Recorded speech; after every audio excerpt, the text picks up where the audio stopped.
Hi, I'm Dr. Randy Martin, and we're here at the AATS Mitral Conclave 2017, and I'm thrilled to be joined by Mike Dale. Mike, you represent Abbott, who's a phenomenal supporter of this meeting, and certainly on behalf of AATS and the Mitral Foundation and David Adams, we certainly appreciate that. Mike, why is Abbott engaged in the Mitral Conclave or the structural and valve arena? Thank you for the question.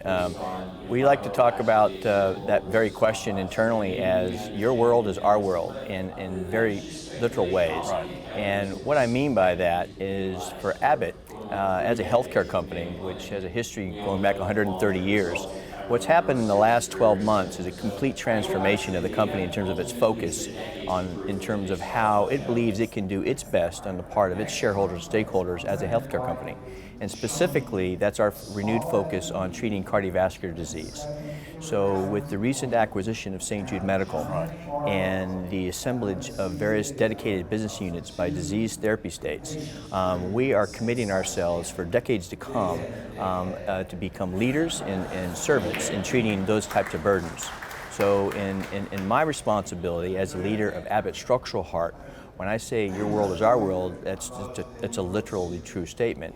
And what I mean by that is Abbott Structural Heart is dedicated to bringing solutions, device solutions for the treatment of heart valve diseases in any shape or form, as well as congenital heart defects and stroke prevention.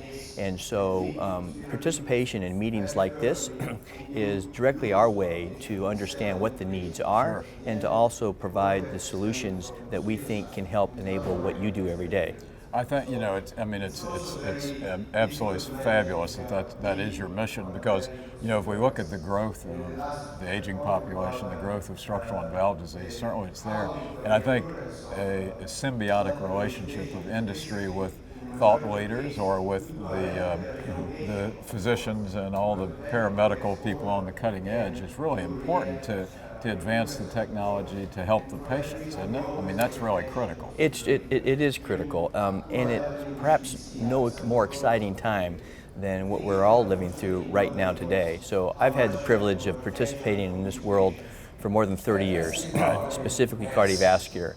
And I honestly cannot look back to a time that's been more dynamic in terms of the changes in healthcare and the opportunity to actually bring solutions to these problems. The problems have been in front of us forever, but the ability to attend to those is only just now opening up in terms of practical opportunities for people like yourself as well as us working together. And so it is genuinely an exciting time. One of the things, Mike, listening to you, I'm thinking about the speed with which information, not always knowledge, but information moves around now. And that's also why I think it's critical that you all are so engaged, is that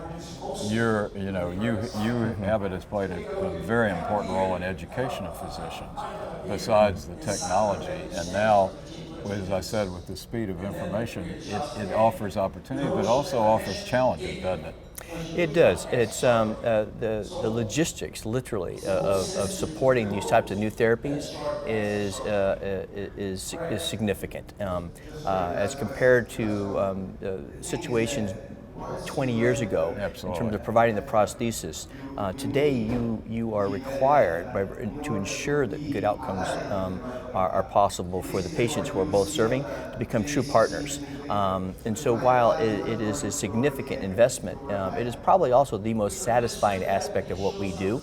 If you ask any of our employees what do they love about their career and their opportunity, it's the ability to become truly partners and servants with these procedures and treating these diseases.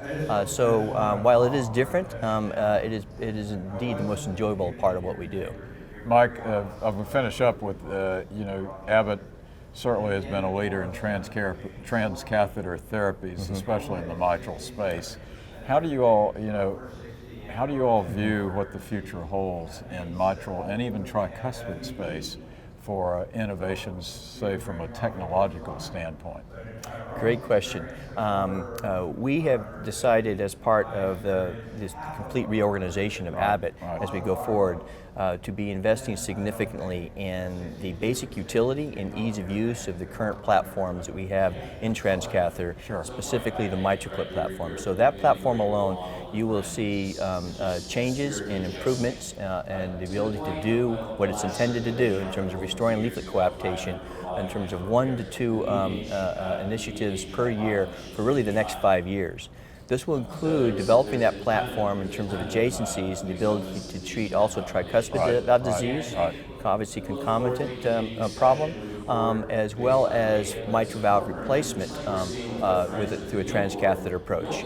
And these are just the beginnings of an entirely new effort to allow you to do what you already do every day, but to continually provide that solution in an easier, less invasive, safer way whenever possible. And so that's the basic arch thesis behind the investments that we're making. Well, listen, we're thrilled that, again, on behalf of AATS and Dr. Adams, we really appreciate Abbott's tremendous sponsorship of the educational meetings like this and all that you do, because you're helping us take care of patients better. Thank you very much, Mike. Well, thank you, Dr. Thank you.